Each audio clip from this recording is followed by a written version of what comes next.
The courtroom didn't go silent all at once. It happened slowly. Like people realizing they were about to witness something they'd remember for the rest of their lives. Chase Thornton leaned back in his chair like he owned the room, not just confident, untouchable. His $3,000 sneakers were casually resting on the table, one hand scrolling his phone, the other tapping impatiently like this whole thing was wasting his time.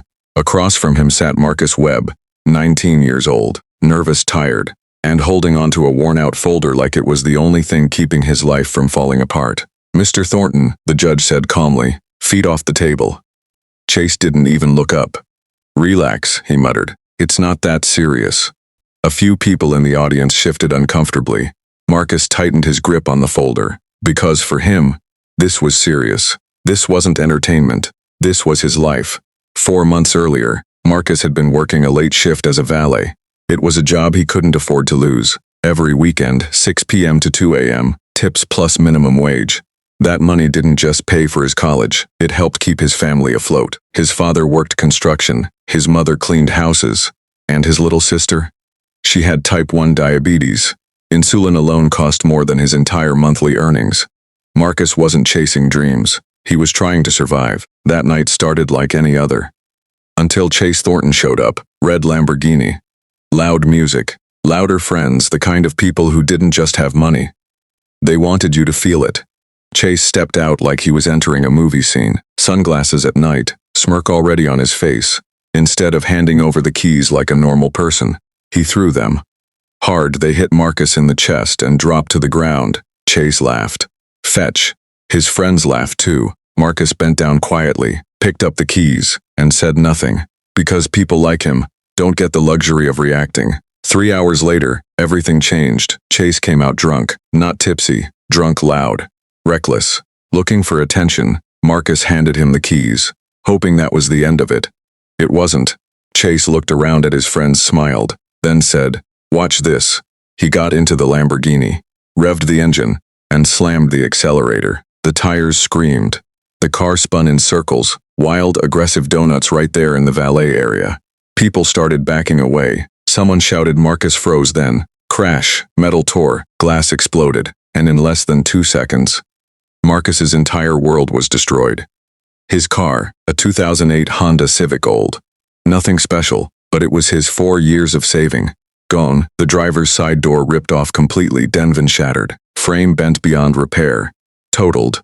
Chase stepped out of his Lamborghini, looked at the damage, and instead of apologizing, he laughed, actually laughed, then pulled out his phone, started taking selfies, with Marcus's destroyed car in the background. "Bro, this is gold," one of his friends said. Chase posted it instantly, capulate. "Oops.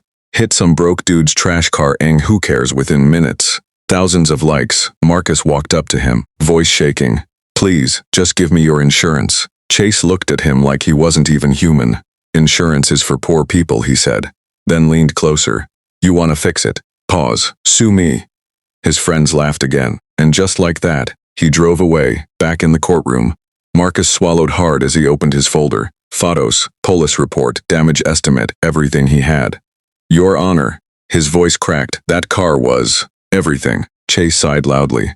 "Oh my God, is he gonna cry?" A few people gasped. Marcus continued anyway. "I can't get to work. I'm failing classes, my sister." "Bro," Chase interrupted, laughing. "I don't care about your sob story." The judge's voice cut in sharply.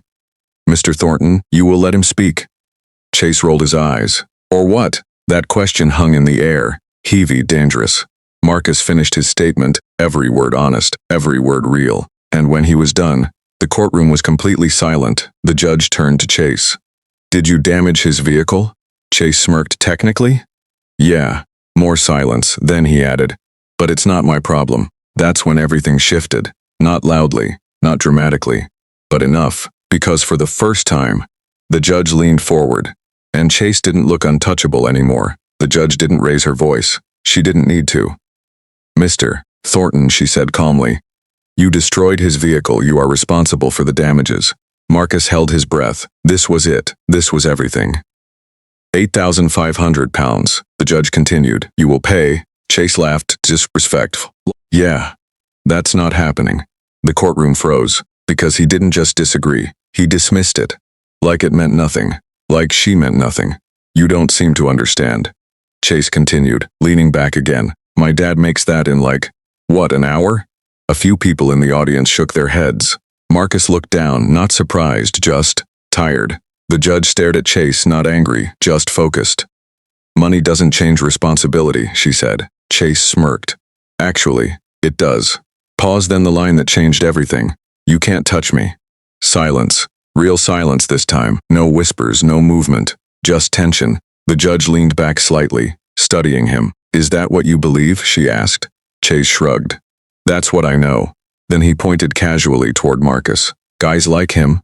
He laughed. They exist to deal with problems, not create them. Marcus clenched his fists, but stayed quiet. That's when the judge made her decision. Not just about the case, but about him. Judgment for the plaintiff, she said firmly. 8,500. Marcus exhaled, relief hitting him all at once. But Chase? He didn't even react. He just shook his head. I'm not paying that. The judge didn't blink. You don't have a choice. Chase stood up slightly. Watch this. He pulled out his phone, started dialing. Yeah, he said casually. Get my lawyer. This is a joke. The judge's voice sharpened. Put the phone away. Chase ignored her, kept talking, lauding, like this was still a game. That's when something rare happened. The judge signaled the officer. Escort him out. Chase paused, confused. Wait, what? The officer stepped forward. You need to leave. Chase laughed again. You serious right now? Then he looked around, still expecting someone to stop it. No one did. As he was being escorted out, he said one last thing. You think this matters? He turned toward Marcus. This changes nothing. But he was wrong, because outside that courtroom, everything changed. The clip went viral, not because of drama, but because it felt real. A rich kid, a working student, and a moment where arrogance finally met consequence. Millions watched it, shared it, debated it. And Marcus? Within days, people reached out, donations, support, opportunities. Not because he asked, but because people saw themselves in him. Chase paid the $8,500 not by choice, but because for the first time, money didn't protect him. And that's what made the moment powerful. Not revenge, not humiliation. Just one simple truth. No matter who you are, there comes a moment where reality doesn't bend for you anymore.